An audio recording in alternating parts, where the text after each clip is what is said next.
नमस्कार दोस्तों, आपका हमारे इस YouTube चैनल श्री हरि बोल में बहुत बहुत स्वागत है। दोस्तों, आज हम माघ महात्म के 19वें अध्याय का श्रवण करेंगे।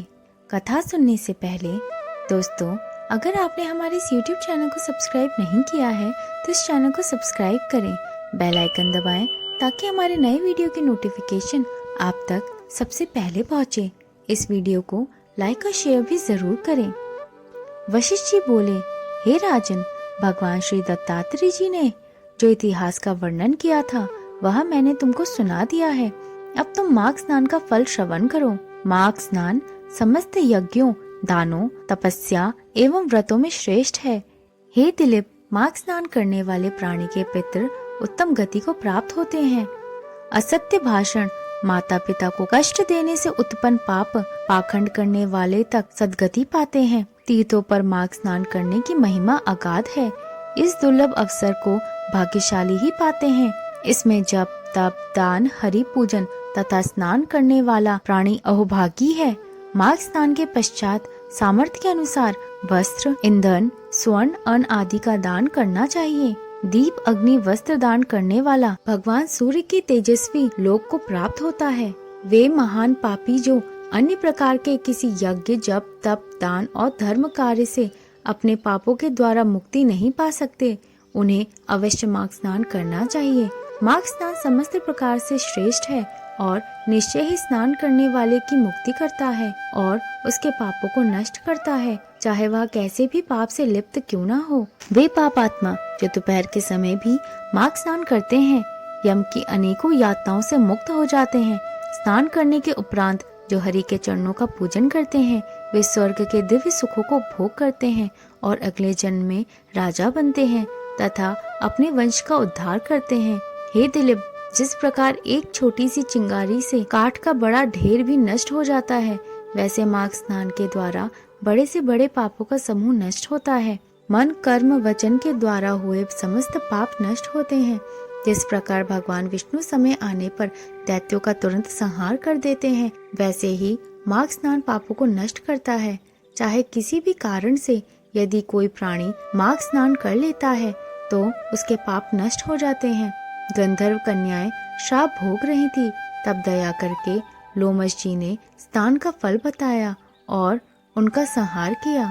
सूत जी ने कहा, हे ऋषिजनों, इतनी कथा सुनकर राजा दिलीप ने वशिष्ठ जी से पूछा, हे भगवान, उन गंधर्व कन्याओं को किस कारण श्राप मिला और उनका क्या इतिहास है, सुनाने की कृपा करें। तब धर्म में राजा की श्रद्धा जान वशिष्ठ जी बोले, हे राजा, तेरा यह प्रश्न उत्तम है। धर्म में जिज्ञासा देखकर मैं तेरे इस प्रश्न पर इतिहास सुनाता हूँ। प्रमोदिनी, सुशीला, सुस्वरा, सुतारा और चंद्रिका नामक 5 गंधर्व कन्याएं थीं। उन सभी के पिता गंधर्व थे और ये कन्याएं समान आयु और रूप में एक दूसरे से अधिक सुंदर थीं। वे नृत्य, संगीत, वाद्य आदि सभी कलाओं में निपुण थीं। उनको देखते ही प्राणी उन पर मोहित हो जाता था। वे हास परिहास में भी पारंगत थीं। वे गंधर्व बालाएं साथ साथ खेला करती थीं, कभी वन में, कभी पर्वत पर, कभी उपवन में, कभी किसी सरोवर पर जाकर खेलती रहती थी। एक बार वे सब मिलकर खेलते हुए एक वन में पहुंची। माघ का महीना था। वे कल्प वृक्ष के फूल चुनने लगी। एक बार वे खेलती हुई एक निर्मल सरोवर पर जा पहुंची और वहां गौरी के पूजन हेतु लगे पुष्प तोड़कर ले आई। जल सरोवर के उस शीतल जल में उन्होंने स्नान किया और खेल ही खेल में पार्वती की प्रतिमा बनाकर उनका पूजन किया और फिर उस प्रतिमा के आगे नाचने और गाने लगी। हे राजन, उस सरोवर से थोड़ी दूर पर वेद निधि का आश्रम था। संयोग से उसी समय उनका पुत्र अग्निमय उस सरोवर पर स्नान के लिए आया। अग्निमय ब्रह्मचारी था। वह परम सुंदर और पुष्ट था। उसे आता देख वे गंधर्व कन्या सोच में पड़ गईं। उसके मनोहर रूप को देखकर वे उसे कामदेव समझने लगी। वे पांचों की पांचों ही उस पर मोहित हो गईं और अपने मन में विचार करने लगी कि निश्चय ही ब्रह्मा जी ने इस मनोहर स्वरूप कुमार को उनके लिए ही रचा है। पार्वती जी ने अवश्य उन पर प्रसन्न होकर उसे वहां भेजा है। वे आपस में कहने लगी कि मैंने इसे वरा है। इन कुमारियों की ओर से अज्ञानी वह ऋषि कुमार सरोवर में स्नान करने के बाद अपनी पूजा वंदना में लग गया। जब वह समस्त क्रियाओं से निवृत्त हुआ तो उसके कानों में गंधर्व कन्याओं की बातें पड़ी। वह मन ही मन विचारने लगा कि आज महान अनर्थ हो गया जो वह इन कन्याओं के समीप आ गया। स्त्री की माया बड़ी विचित्र होती है, वह देवताओं तक को मोहित करके अपने धर्म से डिगा देती है। इस प्रकार सोच विचार कर ऋषि कुमार ने उन सुंदरियों से अपनी रक्षा करने के लिए अपने को योग बल के द्वारा अंतर्धान कर लिया। जब उन कन्याओं ने उस युवक को नहीं देखा तो वे बड़ी अधीर हुई। वे उसे चारों ओर अधीर होकर खोजने लगी, परंतु उन्हें कहीं नहीं मिला।